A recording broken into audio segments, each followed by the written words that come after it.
Hi, I'm Perez Ochieng, CEO of SACOMA Global Foods Business Innovation based in the UK. We are a food company that is focusing on decarbonized food products for smart cities and zero waste management that comes from all our operations. We are big on sustainability, and we are championing what we are calling a sustainable supply chain, an innovation that is actually a symbiotic relationship with all our suppliers and all our distributors, together with all the people that are related with us in terms of research, innovation, and anything that we do to make sure we are producing decarbonized food products or distributing or selling them. So today, coming to this event from UK, it's been very enlightening, because one of the programs or initiative we've been focusing or pushing is the sustainability initiative of our food product development and supply chain.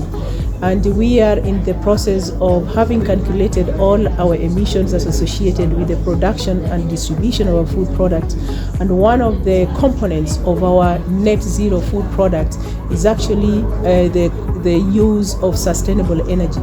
And one energy type that we use is hydrogen, which is obviously the hydrogen is energy of the future. It's sustainable, it's green, and it fits in well with all our strategy of waste management, zero circular economy, and also decarbonizing cities, which is some of the things we are doing in the UK and also doing in Seoul, Korea. So today we are very pleased that we've been trying to work on this initiative of how do we get into hydrogen sector in Kenya, and especially because it's not just production of hydrogen for consumption in Kenya, but hydrogen can easily be transported.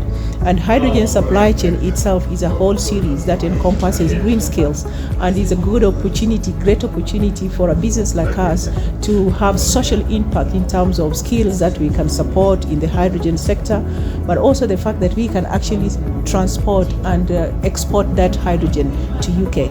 So I'm so glad that we managed to find out where do we start with hydrogen as an initiative or energy in Kenya.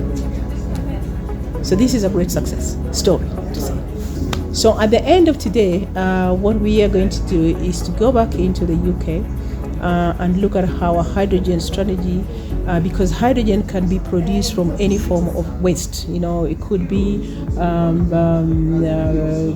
waste from biomass, it could be waste from building materials, it could be any form of waste. So our focus is now to do a proper feasibility study, depending on the area that we've agreed on, for us to see what is the reality and when can we actually implement this hydrogen technology, implement it and produce the hydrogen. I know there's so many issues when it comes to transportation, storage and use of hydrogen, but these are some of the initiatives and the technologies we've already researched on, and we have a lot of knowledge around this. So ours is just to start the operation, which is what we're excited about. So as a business person, one of my biggest strengths is that I'm both a researcher, scientifically and academic, but also I'm an innovator and inventor, and have won several awards for global women inventors and innovators. And that's one of the reasons why I'm going back to London tonight, so that I can achieve my lifetime achievement on this. So in a business growth, it's constantly looking at what are the new trends and modeling your business to grow in trajectory to trends, and also in compliance with the global changes. So in decarbonizing our food supply chain, we had to look for solutions of how to decarbonize our own supply chain. And obviously in the UK there's massive solutions for that you can tap into, existing or the ones that you saw researched on trial on. So from our food waste point of view, we did researches on two things, which is bioconversion, converting food waste into upcycled protein, which is insect feed, or converting food waste into hydrogen. And through that we have actually found that we can make hydrogen from so many other things. And our next stage was actually, how do we then now produce a hydrogen? How do we do a test bed for all our ideas and innovation and stuff? And of course, under alliances and compliance, that's the most important thing. So we think Kenya is a good place to start. What I would tell my young self is the same thing I tell my girls. I've got 2 girls, I've got 3 boys, my kid.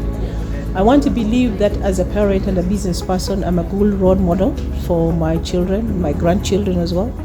So what I'll tell the young girls in Kenya and globally today is the same thing I tell the young people that either work for us, work with us, or are our own children or relations, is that sky is the limit for ideas.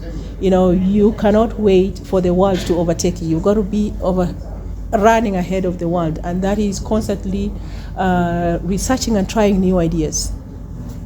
What would make you most successful is the ability to be willing to fail.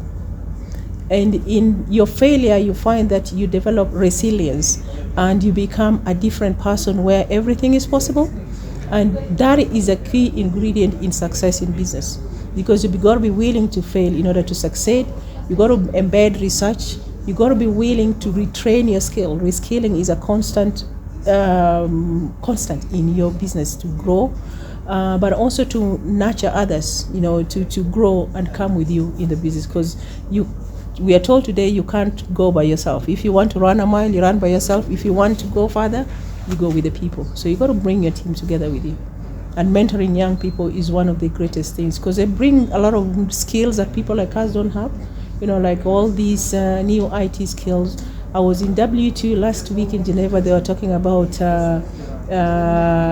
IT and trade.